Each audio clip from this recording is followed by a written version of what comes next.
할렐루야. 우리 옆에 계신 성도님들과 함께 축복의 인사를 변함없이 나눠야 되겠습니다. 만나서 반갑습니다. 눈을 쳐다보시면서 참 행복해 보이십니다.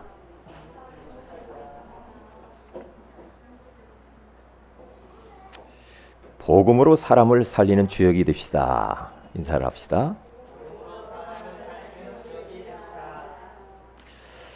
예, 만나서 반갑습니다. 오늘 예배를 통해서 여러분들이 인생의 소중한 답을 얻는 그런 시간을 되시기를 주의 이름으로 축복을 드립니다. 그리고 힘을 얻으시기를 바랍니다. 예, 은혜를 몽땅 안고 돌아가시기를 주의 이름으로 축복을 드립니다. 자, 일반적으로 사람들은 세상에서 성공한 사람들을 보면은 아무 문제가 없이 행복할 것이라고 생각을 그렇게들 합니다. 그래서 우리 부모들이나 성도들 자녀들에게도 복음, 영적인 축복을 강조하기보다는 네가 공부 잘해야 돼. 그래야 네가 성공할 수 있어. 이게 공부 그리고 성공, 출세, 높아지는 거 이런 쪽으로 많이 아이들에게 가르치는 것을 볼 수가 있죠. 그럼 성공의 기준은 무엇일까요? 세상 사람들이 기준을 정해놨는데 어느 분야에서나 10% 속에 들어가는 것이 바로 성공이다. 이렇게 말들을 해요. 또 세상 속에서는 10% 속에 있는 사람들을 성공한 사람, 다시 말하면 엘리트다. 그렇게 또 말들을 합니다. 그런데 맞는 말이죠. 그런 사람들을 다 보고 성공한 사람이고 엘리트라고 그렇게 말들을 많이 합니다. 저도 그렇게 알고 있었거든요. 뭔가 좀 나아 보이는 사람들, 뭔가 좀 지식이 많고 권력이 있고 돈 많고 좀 출세한 사람들, 그런 사람들이 성공한 사람이요 엘리트라고 생각을 저도 했었거든요. 그런데 복음을 알고 복음을 누리고 보니까 그것이 아니라는 것이 발견됐고요. 어쩌면은 저 현장에 지금 성공한 엘리트라고 하는 사람들이 더 말 못할 만한 그러한 고민과 갈등과 그런 불행 속에 잡혀 있는 것을 너무 많이 봤거든요. 제가 전도 캠프를 앞두고 이 지역을 매일 돌아봤습니다. 예, 돌아보는데 제가 이제 시장통을 쭉 이렇게 돌면서 어느 목민교회 다니는 집사님 한 분을 만나게 됐어요. 그런데 그 교회에 좀 규모가 크지요. 그리고 이제 그곳에 오래 다녔고 친구가 장로다 그렇게 이야기를 했습니다. 그래서 전에도 제가 그분과 좀 대화를 나눴던 사람이기 때문에 제가 요즘 신앙생활 잘 하십니까? 했더니 이분이 하는 말, 나 남녀 호랭개교로 갔어요. 그러는 거예요. 깜짝 놀랐습니다. 아니 뭐 다른 교회로 갔다고 하면 좀 이해가 되는데 남녀 호랑개교로 갔다라는 거예요. 자기가 과거에 거기에 적을 두었었답니다. 그래서 본래 고향으로 갔노라고 그렇게 말을 했어요. 그래서 제가 남녀 호랑개교를 섬기면은 당신 인생뿐만 아니라 당신 가정과 후손에게 큰 문제가 들이닥친다. 그건 귀신 섬기는 거야. 하나님 섬기는 게 아니에요. 귀신은 좋은 걸 안 줘. 도둑놈이에요. 인생의 영혼을 도둑질해가고 행복을 도둑질해가고 건강을 도둑질해가고 물질을 도둑질해가지고 모든 걸 도둑질해가는 놈이 이 사단이요. 저보다도 나이가 많으셔요. 많으신데 그분이 공부도 많이 하신 분이고 기자 출신이요. 그러니까 말도 참 잘하셔요. 신문을 4개를 나는 본다고 하더라고요. 그러냐고. 저는 신문을 다 끊고 하나도 안 보는데. 그러면서 신문을 어디에서 딱 가지고 오더라고요. 가지고 오더니 쫙 펴놓더만 저는 이런 신문 읽어요. 뭔 신문이? 그랬더니 영자신문이죠. 영자신문을 딱 내놓고 그걸 저게 이제 나 대단한 사람이다라는 거예요. 저는 아무것도 안 보이더만요. 전부 다 꼬부랑 것이만 보이고요. 그래서 제가 그분에게 복음을 소개를 했습니다. 예수 믿는 것은 그런 것이 아닙니다. 원래 인생은 하나님과 함께 하나님을 섬기면서 살도록 만들어졌는데 사람들이 하늘에서 타락한 악한 원수막의 유혹을 받아서 하나님처럼 되고자 하는 마음, 그 마음을 가지고 언약 놓치고 하나님을 등지고 떠나버렸습니다. 그때부터 인생은 영적 문제, 정신 문제, 마음의 문제, 육신의 문제, 내세 문제, 후손 문제가 끊임없이 들이닥쳤는데 사람들이 그 운명이라는 곳에서 빠져나오려고 종교를 만들고 철학을 추구하고 선행을 추구해보지만은 그 문제 가지고 거기에서 빠져나올 수가 없어서 하나님이 세상을 이처럼 사랑하사 독생자 예수 그리스도를 우리 선생님을 위해서 보내주셔서 십자가에 그분이 죽으시면서 다 이루었다고 하셨습니다. 지금 이 시간에 우리 선생님이 예수 그리스도를 마음의 구주로 영접하게 되어지면 하나님을 만나고 운명과 사주팔자에서 빠져나옵니다. 당신의 인생은 팔자를 고치는 겁니다. 복음을 소개를 했어요. 복음을 소개하고 예수님을 영접을 딱 하려고 하니까 다 한다는 거예요. 그러니까 옆에 이제 부인이 와가지고 자꾸만 옆에 쳐다보는 거예요. 뭔 말하는가, 뭔 말하는가. 그러니까 부인 눈치를 살살 보더라고요. 나이 들면 부인 눈치를 많이 보나 봐요. 그러니까 뭘 하려다도 말 못하고 아유 부인 때문에 그래요, 부인 때문에 그래요, 막 그러더라고요. 그래서 제가 그분에게 복음을 소개하고 우리 교회를 제가 안내를 했어요. 안내를 하고 제가 오늘 또 만나볼 예정인데요. 엘리트라고 하는 사람들, 그리고 심지어는 교회 다니는 사람조차도 방황을 하고 지금 돌아다닌단 말이에요. 그래서 지금 이걸 어떻게 해야 됩니까?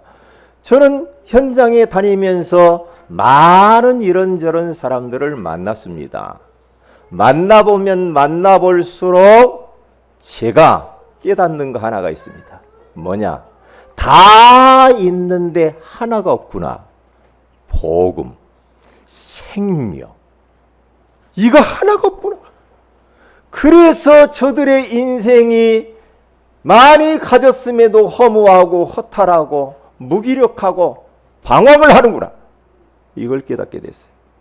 여러분, 우리가 생명의 복음을 받았다는 거 얼마나 감사합니까? 감사하지 않아요? 이거 보통 감사한 게 아니에요. 네?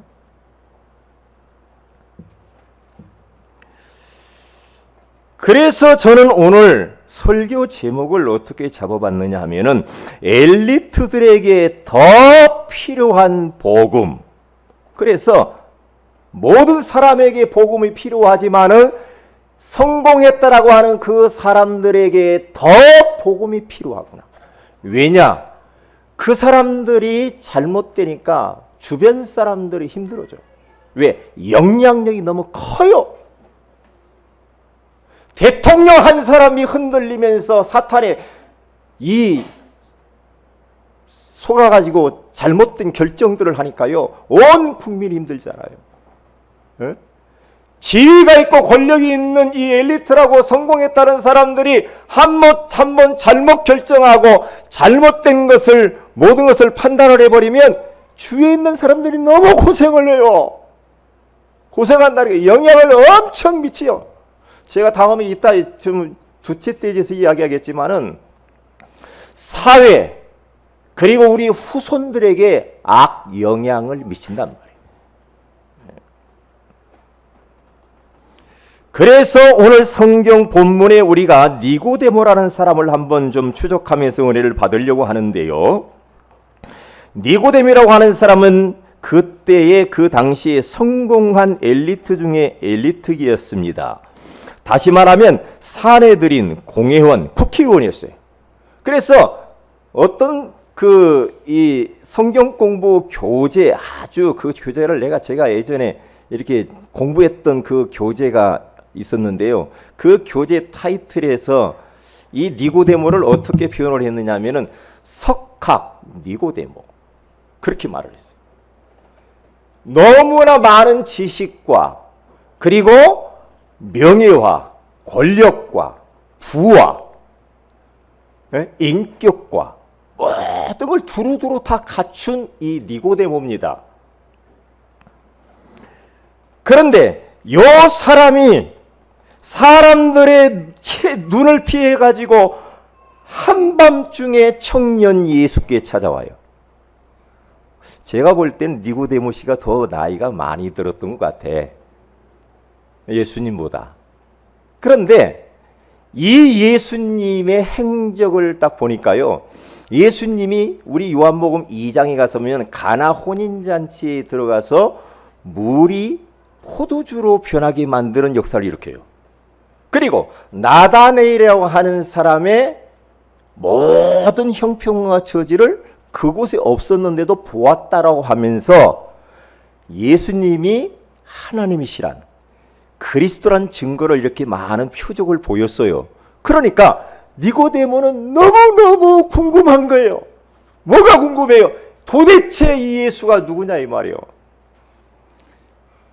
니고데모라는 사람은 세상 사람들이 좋은 것들을 다 거짐 가지고 있다고 해도 과언은 아니죠. 모자람이 없었어요.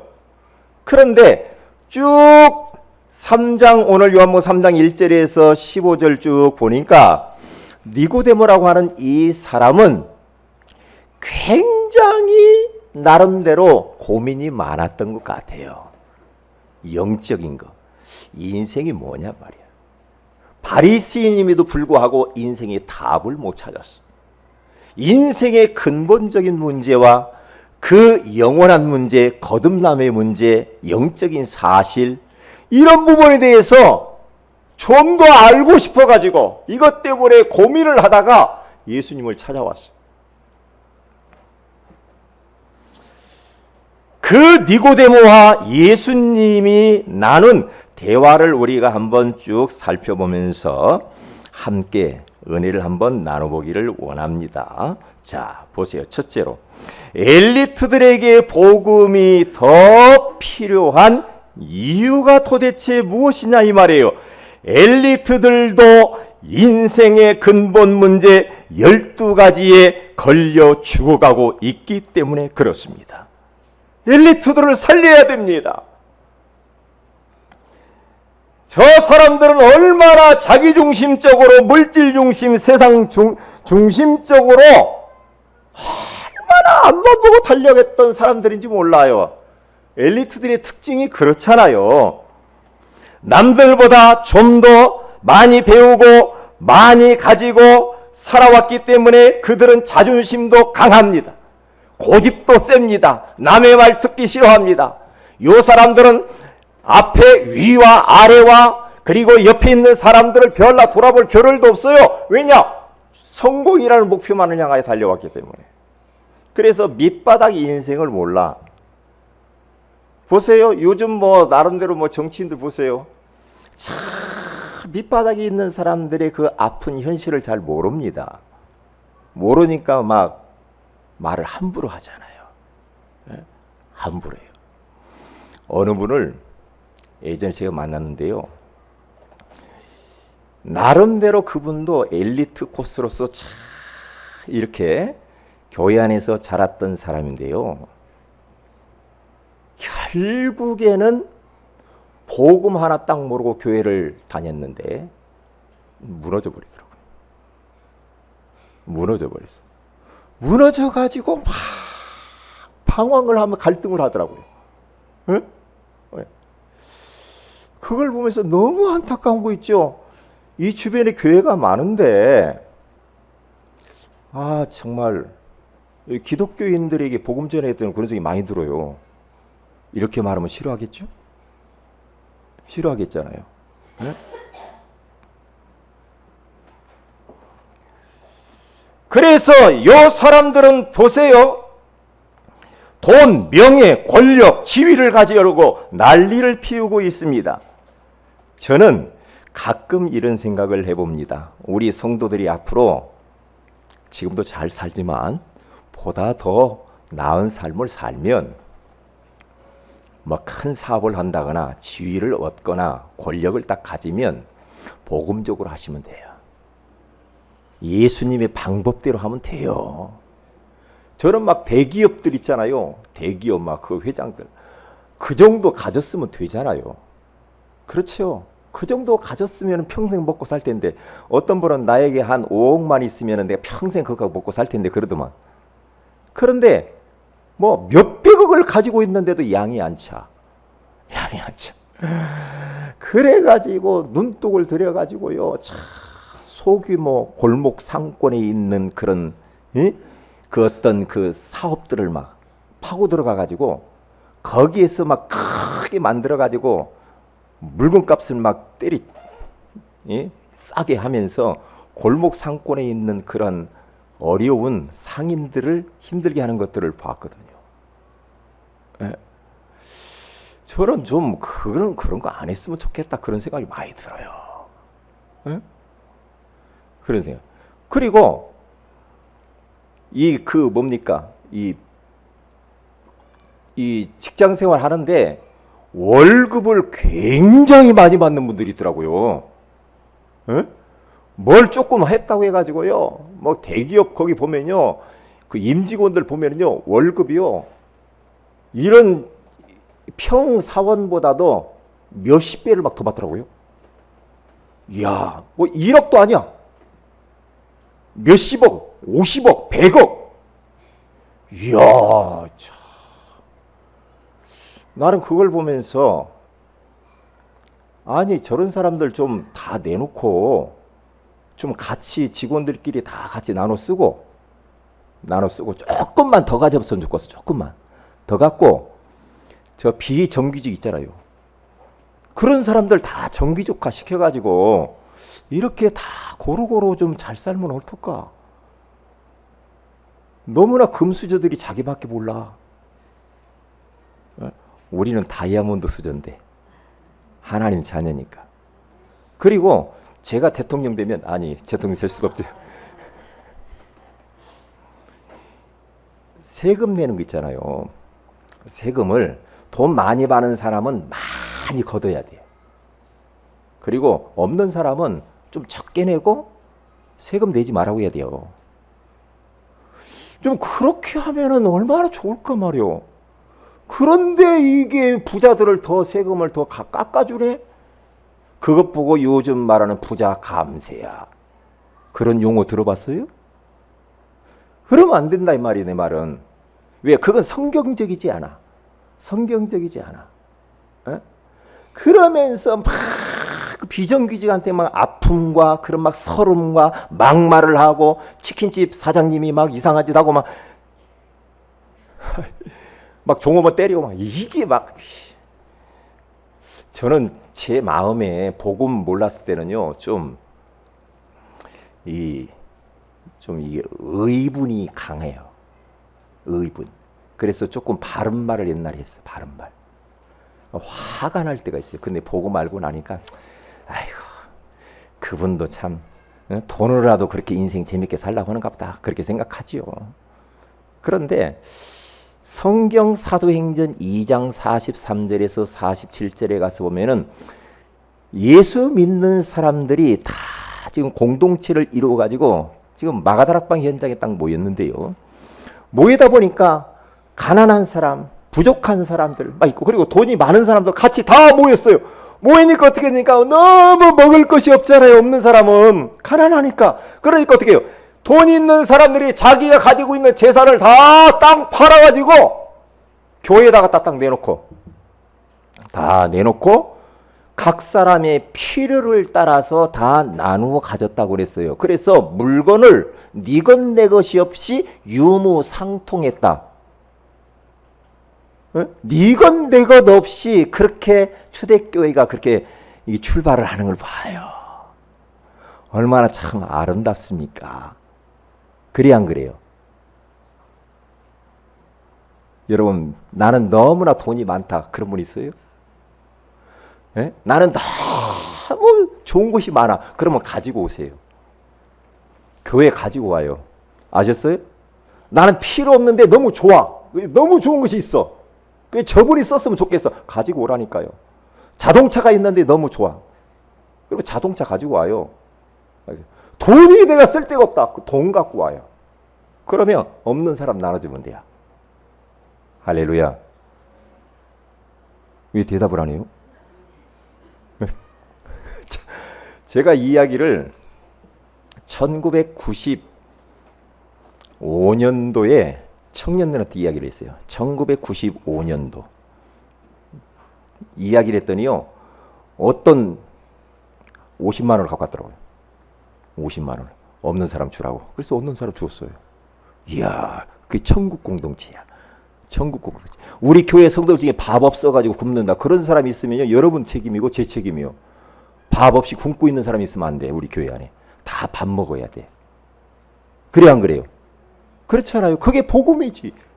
천국 가면 아마 그럴 것 같아. 천국 가면은요. 어느 분이 그러잖아요. 천국 가면은 수저가 막 이렇게 길대.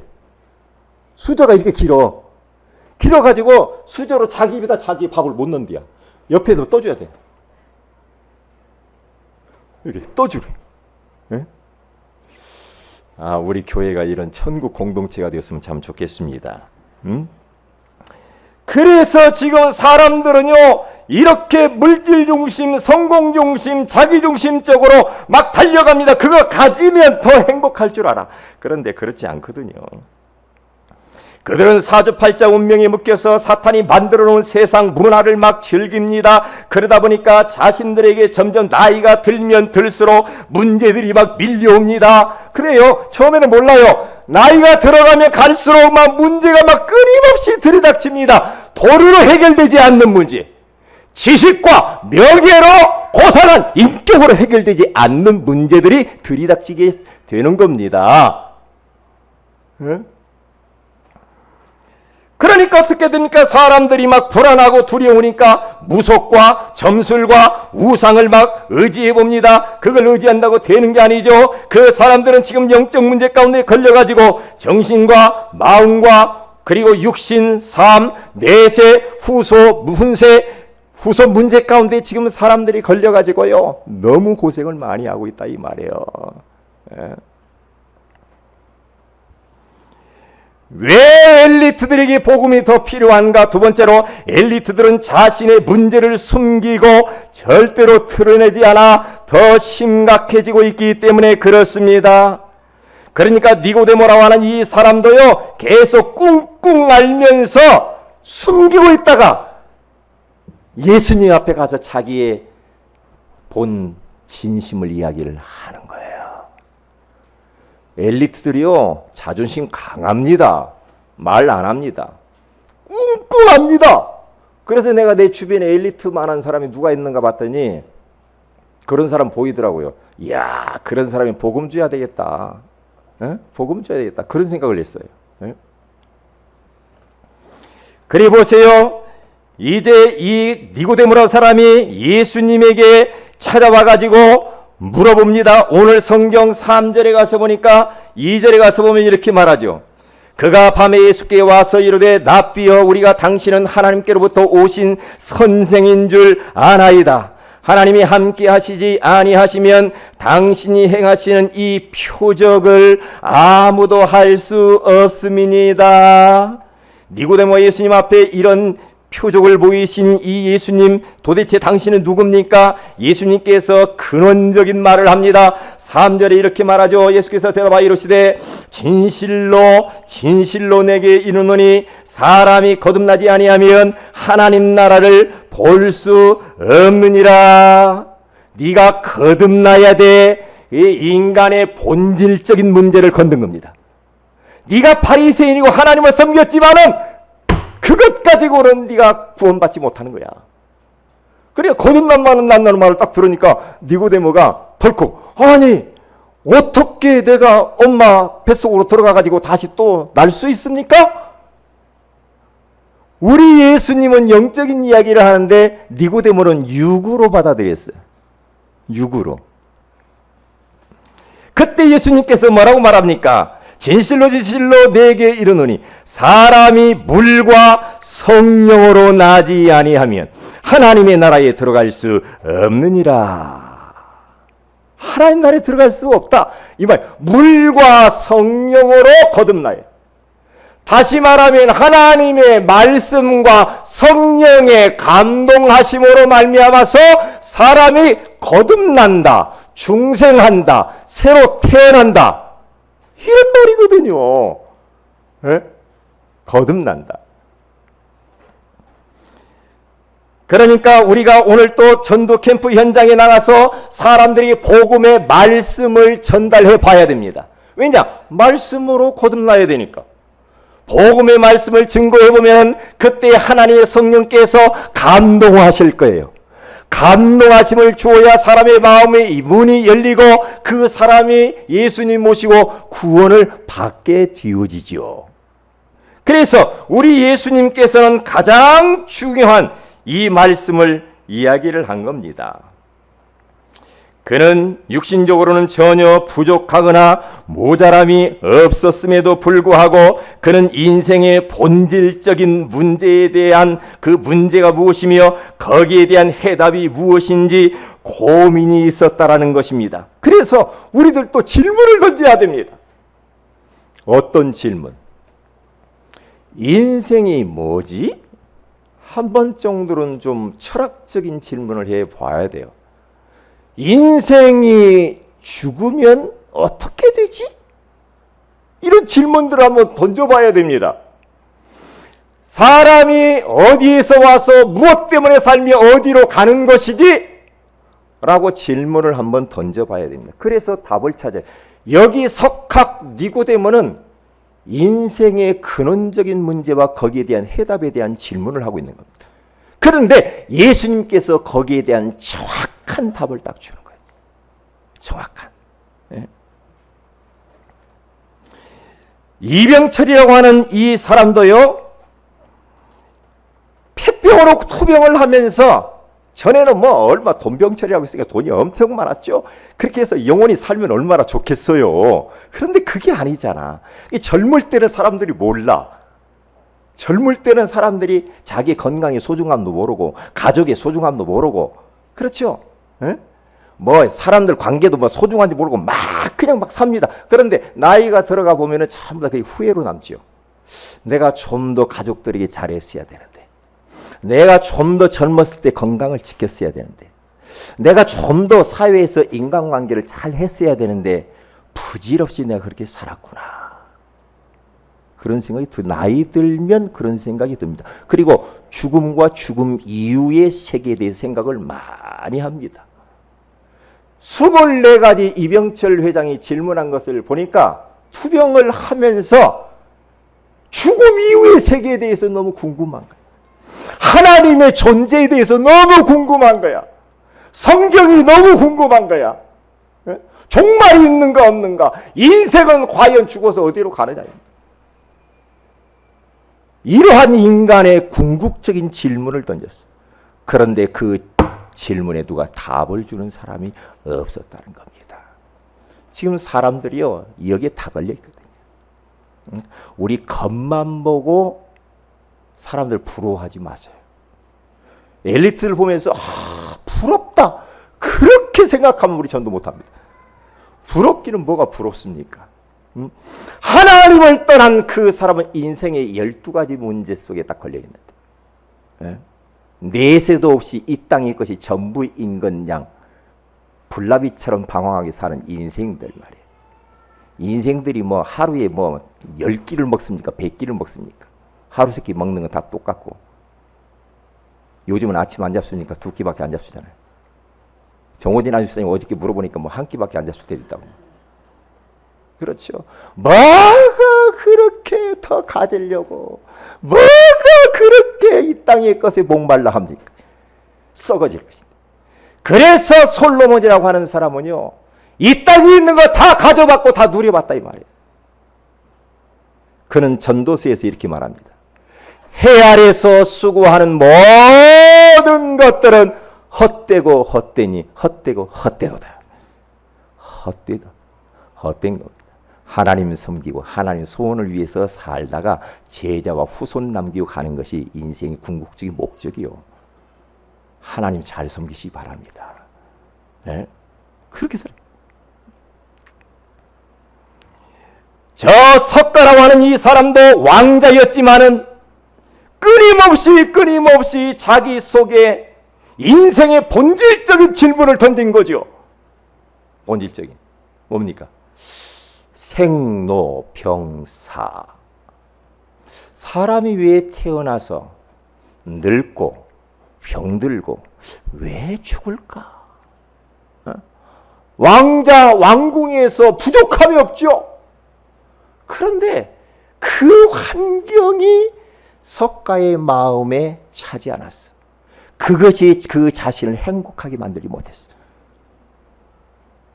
도대체 인생은 뭐냐? 그래서 왕궁에서 뛰쳐나와 가지고 막 돌아다니면서 진리를 찾아요.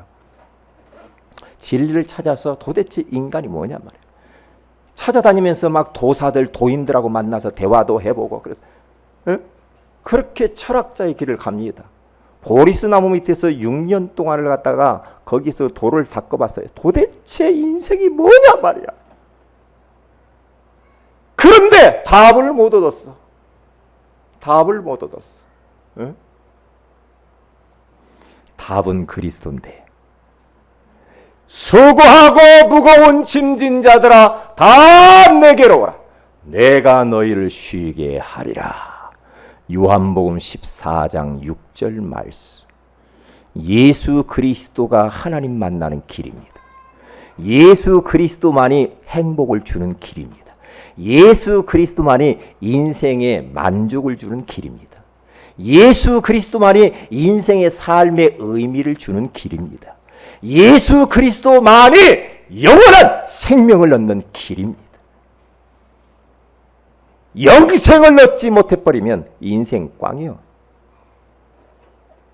내세가 없이 이 땅에서 좋은 거 다 잡수고 아무리 산삼을 100뿌리 잡수셔도 소용없어요. 주님 오라면 가야 돼요. 가야 됩니다. 그러나 구원받고 가야 돼. 예수 믿고 천국 소망을 가지고 살다 가야 돼요. 이 땅에 있는 거 좋고 싫고 하는 모든 거 다 지나가는 거예요. 금방 지나갑니다. 금방 나이가 듭니다. 금방 우리 몸이 쭈글쭈글해집니다. 금방입니다. 금방.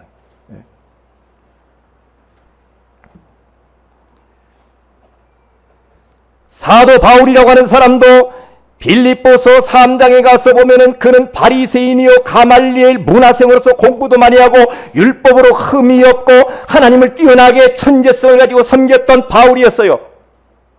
종교 생활을 얼마나 잘했는지 몰라. 하나님 말씀대로 살려고 얼마나 몸부림을 쳤는지 몰라. 그런데도 불구하고 바울의 가슴은 행복이 없었고 만족이 없었고 안식이 없었어. 왜냐? 그리스도 모르면 그래요. 그리스도를 통해서 하나님 만나지 못하면 아무리 뛰어난 바울이라고 하는 엘리트도 소용없어요. 다메섹 도상에서 부활하신 예수 그리스도를 만나고 난 이후에 바울은 인생의 답을 찾았어. 내가 이 땅에 살아야 될 이유를, 삶의 이유를 깨닫게 됐어. 그러면서 그런 빌립보서 3장 7절에서 8절에 쭉 가서 보니까 내가 전에 좋아하던 모든 것들은 다 배설물이다. 내 주 예수 그리스도를 아는 지식이 가장 고상한 지식이다. 나는 이제는 그리스도께서 하나님께서 나를 부르신 부름의 상을 위하여 표대를 향하여 달려가노라. 인생의 참된 가치를 발견해. 바울은 그리스도로 인생의 답을 얻었기 때문에 매 맞아도 감옥 가도 병들어도 어떠한 환경 속에 있어 바울은 눈 하나 깜짝하지 않고 괜찮음을 알았어. 그래서 저 예루살렘 성으로 올라가서 복음을 증거하는데 에베소 교회 성도들이 가지 마세요, 가지 마세요. 가면 박해가 기다립니다. 어려움이 기다립니다. 선생님을 잡으려고 하는 사람들이 많습니다. 했을 때에 바울은 사도행전 20장 24절에 내가 달려갈 길과 주 예수께 받은 사명 곧 하나님의 은혜의 복음을 증언하는 일을 마치려 하면 나의 생명조차 조금도 귀한 것으로 여기지 아니하노라. 인생의 답을 얻어버리면 참 무서워지는 것 같아요. 네? 배우는 게 없어요, 한마디로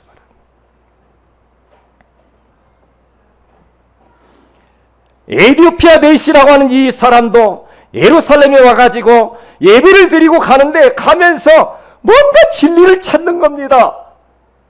엘리트 아닙니까? 에디오피아 내시는 국고를 맡았다고 했기 때문에 아마 재무장관 정도 되는 것 같아요.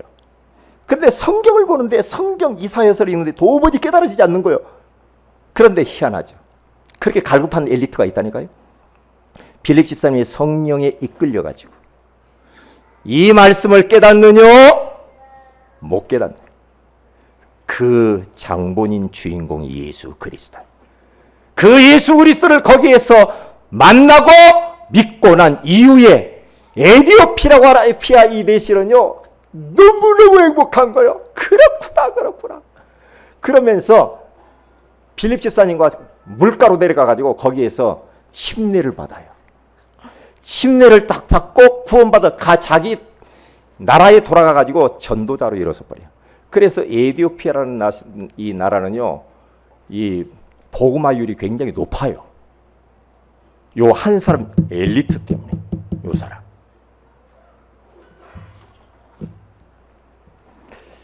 엘리트들은 영향력이 있어 그들의 영적 문제가 후대와 시대에 영향을 주기 때문에 우리 엘리트들에게 우리는 복음을 주어야 되고 더 복음이 필요하다는 사실.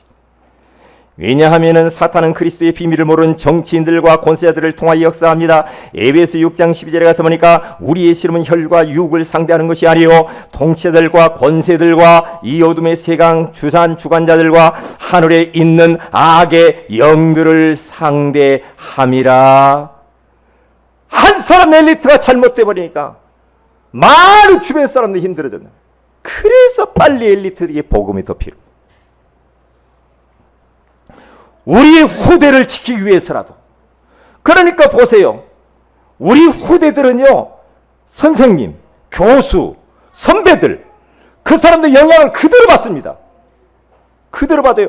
그래서요, 대학생들 보면은요, 유명한 막 철학가 같이 막 고상한 사람이 와서 한번 특강을 딱 해버리면 거기에 뿅 가버립니다.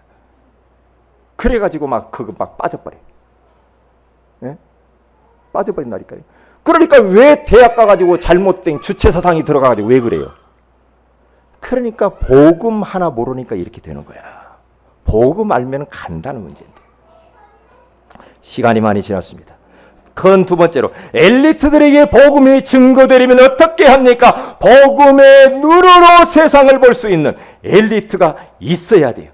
이야, 복음의 눈으로 보니까 엘리트들이 저기 자기 중심의 노예, 물질 중심의 포로가 되고 성공 중심의 속국으로 살아가는구나 라고 이게 보여져야 돼요. 복음 하나 없어가지고 저렇게 방황하는구나 이렇게 보여져야 됩니다. 두 번째로 엘리트들에게 복음으로 답을 줄 수 있는 시스템들이 필요합니다. 그래서 우리 성도들이 있는 그 현장에 가서 우리는 말씀 운동을 펴야 되고 미션홈을 만들어야 되고 전문교를 만들어서 엘리트들이 와서 답을 얻도록 해야 되는 겁니다. 그리고 세 번째입니다. 우리 후대인 렘넌트들이 엘리트를 살릴 수 있는 세 가지 임계점에 도달할 수 있도록 우리는 도와줘야 됩니다. 그리스도가 오직이 되도록. 그래서 정시 예배를 통하여서 영적인 힘을 얻고 정말로 오직 전도를 위하여서 살 수 있는 그러한 우리 렘넌트들, 기능의 임계점, 문화의 임계점에 도달할 수 있도록 우리가 도와줘야 돼. 그 맛을 보도록 도와줘야 됩니다. 그러면 어떻게 됩니까? 세 번째로 엘리트들에게 복음이 증거되어지면 어떤 영향력이 나타납니까? 나라와 민족과 시대가 변하는 축복들이 나타나죠. 그리고 우리 후대들이 현장에서 방황하지 않고 승리하는 삶을 살게 되어집니다. 그리고 시대의 어둠의 세력들이 떠나가고 하나님 나라가 이루어지게 될 줄로 믿습니다. 우리 이 말씀을 딱 붙잡고 정말로 엘리트에게 복음이 더 필요하다는 사실을 기억하면서 한 주간 동안 그들에게 답을 주는 전도자의 삶을 사시기를 주의 이름으로 축복을 드립니다. 다 같이 기도하십시다. 하나님, 엘리트들에게 복음이 더 필요한 이유를 알게 하신 것을 감사합니다. 저들은 인생의 근본 문제 12가지에 걸려서 죽어가고 있고, 그리고 저들은 자신의 문제를 숨기고 있다가 더 큰 문제가 들이닥치고, 그리고 뿐만 아니라 이들이 복음을 받지 아니하고는 우리 후대와 시대에 영향을 주기 때문에 그들에게 더 복음이 필요합니다. 우리 안에 있는 이 생명의 복음으로 저들에게 답을 줄 수 있도록 인도하여 주옵소서. 우리 다 같이 한번 기도